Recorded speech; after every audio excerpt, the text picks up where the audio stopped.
मौजूद आहियूं ॻोठ वॾा लाखा में जिते PPH आहे गंबड़ बी तरफ़ां तिबी इमदादी कैंप क़ाइमु कई वई आहे। अचो हिते मौजूद जेके डॉक्टर ऐं हितां जा ॻोठाणा आहिनि उन्हनि सां ॻाल्हि ॿोल कयूं था त हुननि जो छा चवणु आहे। लक़द ख़लक़नल इंसान फ़ी अहसन तक़वीम।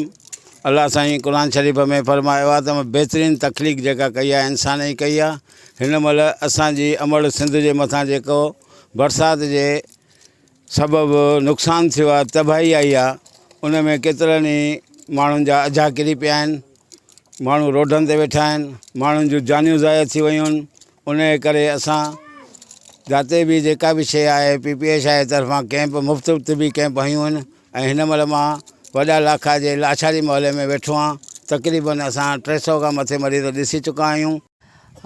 वॾी महिरबानी जेको आहे PPH आहे बी गंबट वारनि जी, जेके असां ॻोठ वॾा लाखा वारनि जेके ग़रीब आवाम जेके गैस्ट्रो बुखार ऐं ॿियनि तमामु जेको आहे मच्छरनि जी जेको आहे सो चमड़ी जी बीमारियुनि में जेके वरतल हुया आहिनि, बारिशनि खां पोइ जेके मुख़्तलिफ़ बीमारियुनि मुंहुं कढियो, उन्हनि बीमारियुनि खे मुंहुं ॾियण लाइ जेको आहे सो PPH आहे गंबट बेड जी जेका सो जेके डॉक्टरनि जी टीम अची जेको आहे सो असांजे ॻोठारनि जो चकास कयो आहे ऐं केतिरनि ई मरीज़नि खे जेको आहे मुफ़्त दवाऊं फ़राहम कयूं आहिनि। उन्हनि जी वॾी महिरबानी। PPH वारनि जा लख थोरा जेके असांजे ॻोठ में आया आहिनि, बरसातुनि खां पोइ मुख़्तलिफ़ बीमारियुनि मुंहुं कढियो आहे। डॉक्टर साहब जी वॾी महिरबानी, ख़ासि तौर ते PPH वारनि जी वॾी महिरबानी जेके असांजे ॻोठ में आया आहिनि ऐं ग़रीब माण्हुनि खे मरीज़नि खे दवा फ़राहम कई। साईं जीअं त PPH वारनि असांजे ॻोठ जे लाइ सहूलियत फ़राहम कई आहे, PPH जा थोरा हितां आहियूं।